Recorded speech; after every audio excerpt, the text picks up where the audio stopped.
Good morning students, how are you? Fine. चलिए बेटा, हम लोगों ने मैक्रो इकोनॉमिक्स का चैप्टर 7 किया। बहुत अच्छा टाइम दिया चैप्टर 7 को और बहुत ही बारीकी से समझा। मैंने 2 डेज आप लोगों को उसके न्यूमेरिकल सेंड किए थे और आप लोगों ने लगभग गर्ल्स ने सभी ने और बॉयज ने कुछ बॉयज ने वो न्यूमेरिकल सॉल्व करके मुझे वापस चेक करना। बच्चों ने बहुत ही अच्छा किया है, लगभग 10 ने सबने सही किया था। मैंने आपको आंसर की भी सेंड कर दी थी, आप लोगों ने देख लिया होगा। अगर थोड़ी बहुत मिस्टेक होगी तो आज हम स्टार्ट कर रहे हैं चैप्टर 8। चैप्टर 8 के बाद आप लोगों का मैक्रो इकोनॉमिक्स में नेशनल इनकम रह जाएगा, ठीक है। बाकी सिलेबस मैक्रो इकोनॉमिक्स का कवर होगा। चैप्टर 8 मुश्किल नहीं है, उन चैप्टर की कंपैरिजन इजी है। चैप्टर 8 है आपका problem of deficient demand and excess demand. अगर हमारे इकोनॉमी में डिमांड एक्सेस हो जाए तो भी हमारे लिए हार्मफुल है, अगर हमारी डिमांड डेफिशिएंट हो जाए, कम हो जाए तो भी हार्मफुल है। दोनों ही सिचुएशन इकोनॉमी के लिए बैड है। तो अगर कोई भी सिचुएशन ऐसी अराइज होती है तो उसके लिए क्या मेजरमेंट है, कैसे उसको करेक्ट किया जाए, उसके बारे में इस चैप्टर में आपको पढ़ाया जाएगा। क्लियर बात? बात आई समझ आप लोगों को? क्लियर बात आपको? चैप्टर 8 स्टार्ट कर रहे हैं हम लोग। आराम से आपको इसको समझना है, मुश्किल नहीं है। यहां सबसे पहले मेरे पास टॉपिक है फुल एम्प्लॉयमेंट इक्विलिब्रियम। टॉपिक क्या है? Full employment equilibrium. Full employment equilibrium, आपने इक्विलिब्रियम का टॉपिक लास्ट चैप्टर में पढ़ा था। इक्विलिब्रियम क्या होता है? When AD is equal to AS, AD is equal to AS। AD का मतलब है एग्रीगेट डिमांड, AS का मतलब है एग्रीगेट सप्लाई। AD क्या होती है? प्लांट डिमांड, AS क्या होती है? Plant supply. एक्चुअली होती जो प्लानिंग की जा रही है, ठीक है। प्लांट डिमांड को बोलते हैं AD और प्लांट जो सप्लाई है उसको AS। फुल एम्प्लॉयमेंट इक्विलिब्रियम क्या होता है? जब इकोनॉमी के अंदर फुल एम्प्लॉयमेंट हो। फुल एम्प्लॉयमेंट का मतलब क्या होता है? जितने भी लोग काम करना चाहते हैं इकोनॉमी के अंदर, जितने भी लोग काम करना चाहते हैं उन सबको क्या मिल जाए? काम मिल जाए। तो वो क्या कहलाएगा? फुल एम्प्लॉयमेंट इक्विलिब्रियम कहलाता है। सॉरी, फुल एम्प्लॉयमेंट कहलाएगा, not equilibrium, full employment. Full employment किसको बोलते हैं? जब इकोनॉमी के अंदर हर वो बंदा जो काम करना चाहता है उसको काम मिल जाए, तो वो सिचुएशन क्या कहलाएगी? फुल एम्प्लॉयमेंट कहलाएगी, ठीक है। जब इकोनॉमी में AD इक्वल टू AS हो, aggregate demand equal to AS हो और फुल एम्प्लॉयमेंट सिचुएशन हो, कौन सी सिचुएशन हो? फुल एम्प्लॉयमेंट, तो वो क्या कहलाएगी? Full employment equilibrium. जैसे क्या 10 वर्कर इकोनॉमी में काम करना चाहते हैं, 10 वर्कर इकोनॉमी में काम करना चाहते हैं, उन्हें काम मिल गया। 10 वर्कर काम करना चाहते हैं, उन्हें काम मिल गया, तो ये कौन सी सिचुएशन है? Full employment. इसका क्या बोलोगे? फुल एम्प्लॉयमेंट, ठीक है। वहां पर 10 डिमांड है किसी चीज की और 10 सप्लाई है। 10 डिमांड है और 10 सप्लाई है, ठीक है। तो वो सिचुएशन क्या कहलाएगी? फुल एम्प्लॉयमेंट इक्विलिब्रियम कहलाएगी, ठीक है। 10 ही डिमांड, 10 ही सप्लाई, जितने लोग काम करना चाहते थे उतने लोगों को काम मिल गया। That situation is called full employment equilibrium. अब इससे ज्यादा हम प्रोडक्शन को इंक्रीज नहीं कर सकते क्योंकि एम्प्लॉयमेंट क्या हो चुका है? फुल हो चुका है, हमारी कैपेसिटी फुल यूटिलाइज हो चुकी है, ठीक है। अगर आपसे पूछ लिया जाए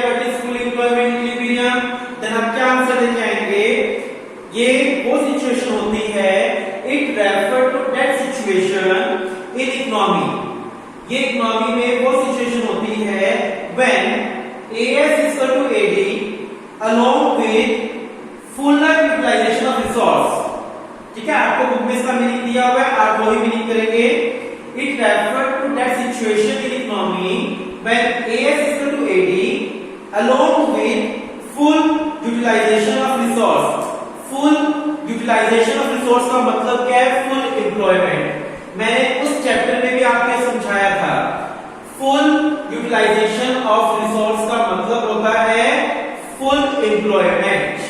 ठीक है, अगर आपको ये कह दिया जाए ना under utilization of resource, under utilization of resource, इसका मतलब क्या है? फुल एम्प्लॉयमेंट नहीं है।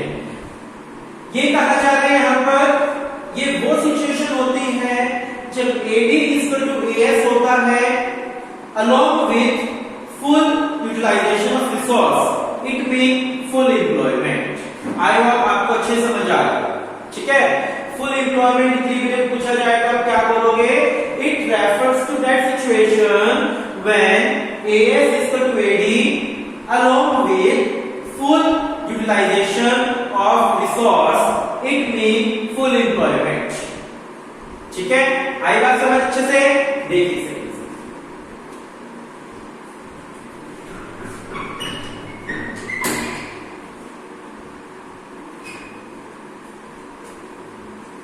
क्लियर है बिल्कुल आपको? चले नेक्स्ट, इसमें क्या है topic? Under employment equilibrium. Next topic क्या आपका? Under employment equilibrium. Under employment equilibrium. Under employment equilibrium का क्या मतलब है कि AS इक्वल टू AD है but not full utilization of resources. Under employment equilibrium का क्या मतलब है कि इकोनॉमी के अंदर AS इक्वल टू AD तो है, जितने गुड्स बनाए जा रहे हैं उतनी ही डिमांड है। ठीक है, इसका क्या मतलब है कि जितने गुड्स बनाए जा रहे हैं उतनी ही डिमांड है, लेकिन रिसोर्सेज को फुल यूटिलाइज नहीं किया जा रहा। इसका मतलब क्या है? एम्प्लॉयमेंट फुल नहीं है, अंडर एम्प्लॉयमेंट सिचुएशन है। कौन सी सिचुएशन है? Under employment. देखिए, अंडर एम्प्लॉयमेंट इक्विलिब्रियम क्या होता है? It refers to that situation in economy. ये इकोनॉमी में वो सिचुएशन होती है when AS is equal to AD but without full utilization of resources, it means underemployment। Accordingly, there is unutilized capacity। इसका मतलब कैपेसिटी को फुल यूटिलाइज नहीं किया गया। ठीक है, बहुत ही सिंपल टॉपिक है। आपने दो टॉपिक पढ़े, full employment equilibrium and under employment equilibrium. Full employment equilibrium का क्या मतलब होता है कि मार्केट के अंदर यानी इकोनॉमी के अंदर AS इक्वल टू AD है और फुल एम्प्लॉयमेंट है, यानी रिसोर्सेज को फुल क्या किया जा रहा है? यूटिलाइज किया जा रहा है। ठीक है, अंडर एम्प्लॉयमेंट इक्विलिब्रियम क्या होता है कि AS इक्वल टू AD तो है, जितने गुड्स बनाए जा रहे हैं उतनी डिमांड हो जाएगी। प्लानिंग है कि इतने गुड्स बनाएंगे और इतनी डिमांड हो जाएगी।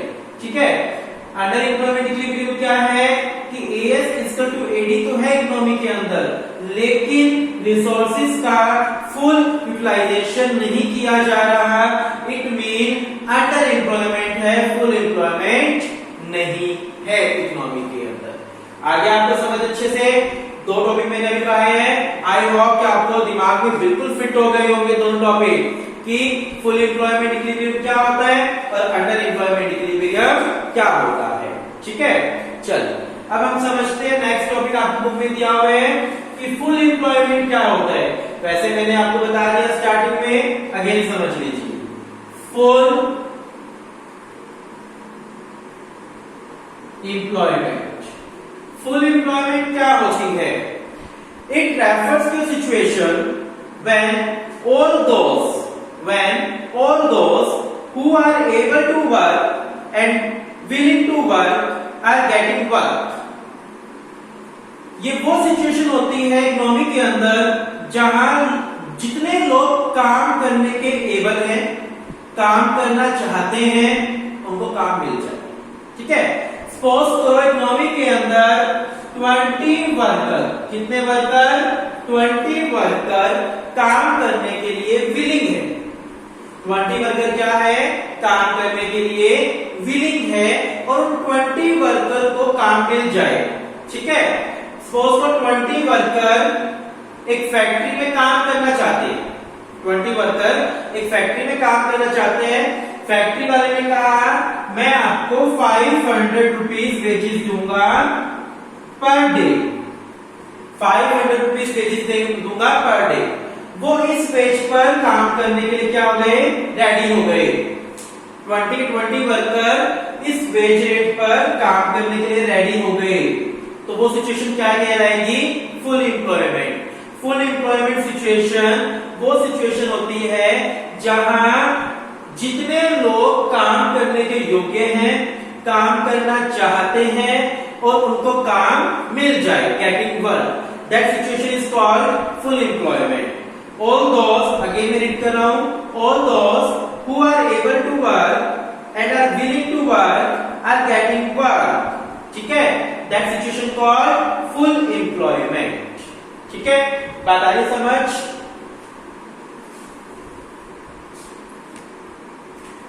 अनएम्प्लॉयमेंट क्या होती है? अनएम्प्लॉयमेंट इसको समझना ध्यान से। फुल एम्प्लॉयमेंट समझ आ गई आप लोगों को? अनएम्प्लॉयमेंट क्या होती है? बेरोजगारी क्या होती है? कुछ लोग काम करना चाहते हैं, देखो मार्केट में वेजेस चल रहा है 500 रुपीज पर डे, ये वेजेस का रेट है 500 रुपीज पर डे, मान लो ये वेज रेट है। 20 वर्कर्स इस वेज रेट पर काम करना चाहते हैं। जो मैं अब समझाने जा रहा हूं उसको बहुत ही ध्यान समझ लेना। 20 वर्कर्स इस वेज के ऊपर काम करने के लिए रेडी हैं। 20 वर्कर्स 500 रुपीज वेजेस पर काम करने के लिए क्या है? रेडी है, तो तैयार है कि हम इस वेज पर काम कर लेंगे। 20 में से 10 वर्कर्स को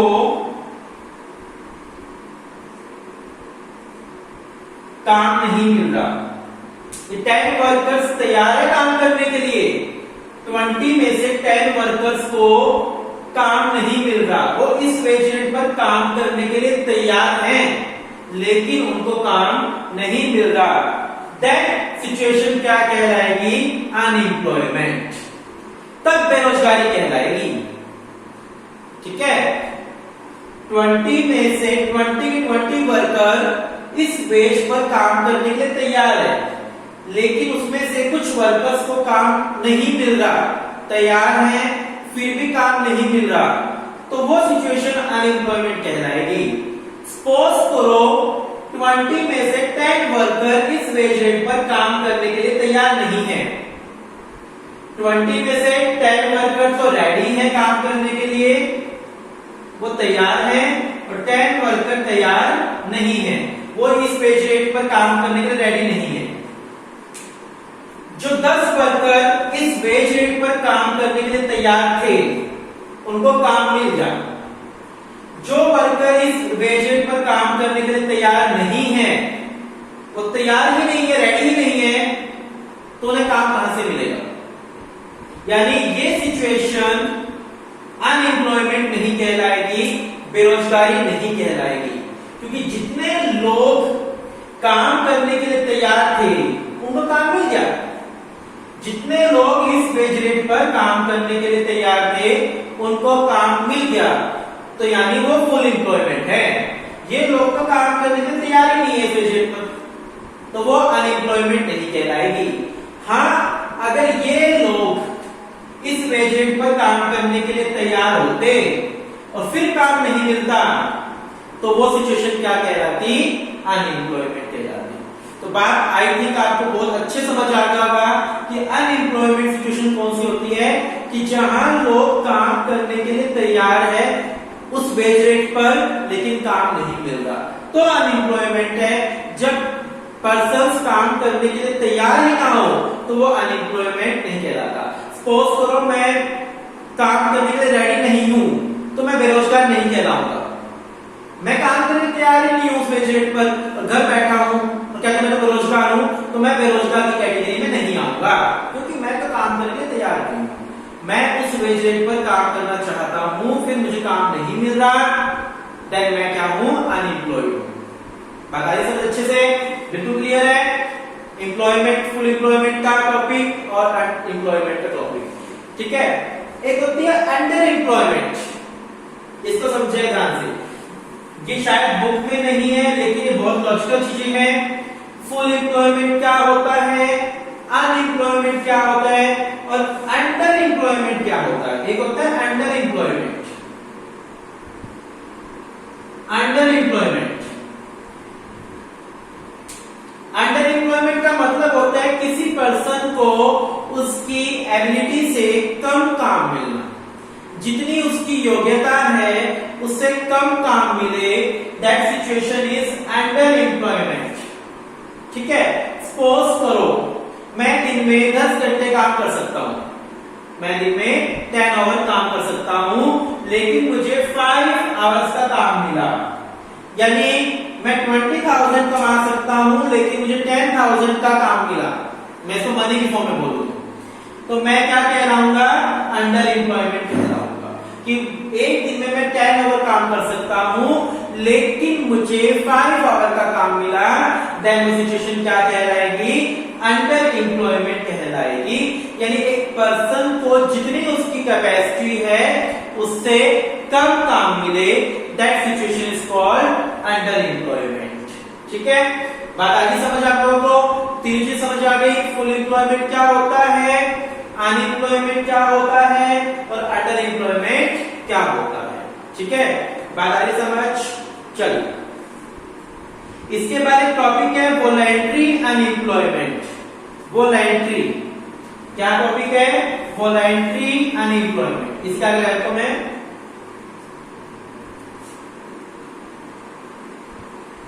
वॉलंटरी अनएम्प्लॉयमेंट, वॉलंटरी अनएम्प्लॉयमेंट क्या होते हैं पढ़िए, when some people are not willing to work at all, are not willing to work at the existing wage rate।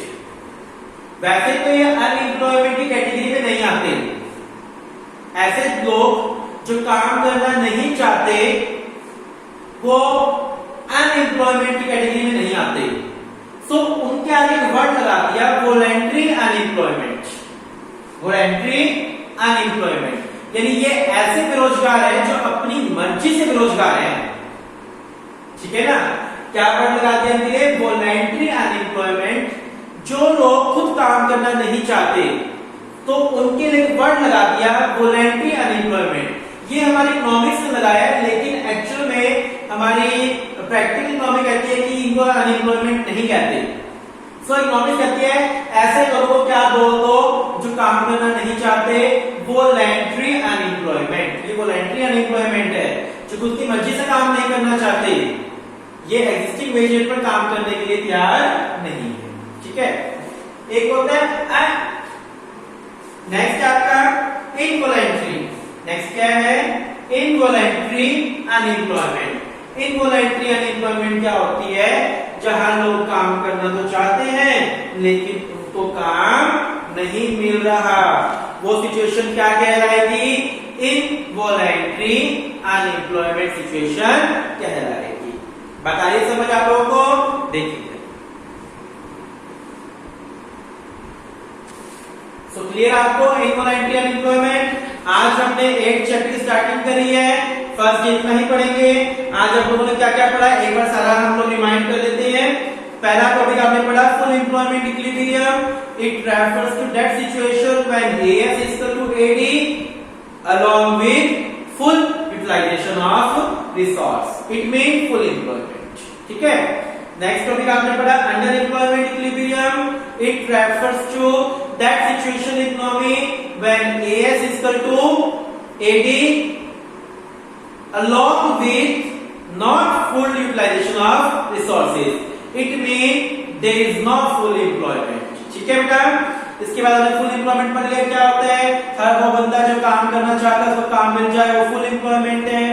Unemployment क्या होती है कि लोग काम करना चाहते हैं एग्जिस्टिंग वेज रेट पर लेकिन काम ना मिले, वो अनएम्प्लॉयमेंट होती है। और अंडर एम्प्लॉयमेंट क्या होती है, जितनी कैपेसिटी है उससे कम काम मिले, वो आपका क्या कहलाएगा, अंडर एम्प्लॉयमेंट कहलाएगा। वॉलंटरी अनएम्प्लॉयमेंट किसको बोला गया, जो लोग अपनी मर्जी से काम नहीं करना चाहते, वो वॉलंटरी अनएम्प्लॉयमेंट सिचुएशन है। और इनवॉलंटरी अनएम्प्लॉयमेंट क्या होती है कि काम करना तो चाहते हैं फिर भी काम नहीं मिल पा रहा, दैट इज इनवॉलंटरी अनएम्प्लॉयमेंट। ठीक है बेटा, आज इतना ही कर रहे हैं, एक बारी आगे का कल करेंगे। जितने भी चैप्टर्स आपके हो चुके हैं अच्छे सारे वीडियोस बार बार सुनिए, टाइम को यूटिलाइज करिए, बिल्कुल भी वेस्ट ना करो बेटा टाइम। ठीक है, हर वीडियो को 2-3 बार सुनो घर बैठकर बड़े आराम से, तो आपको हर कंसेप्ट बहुत अच्छे से क्लियर हो जाएगा और किसी भी प्रकार का कोई डाउट नहीं रहेगा। ठीक है बेटा, thank you, have a nice day.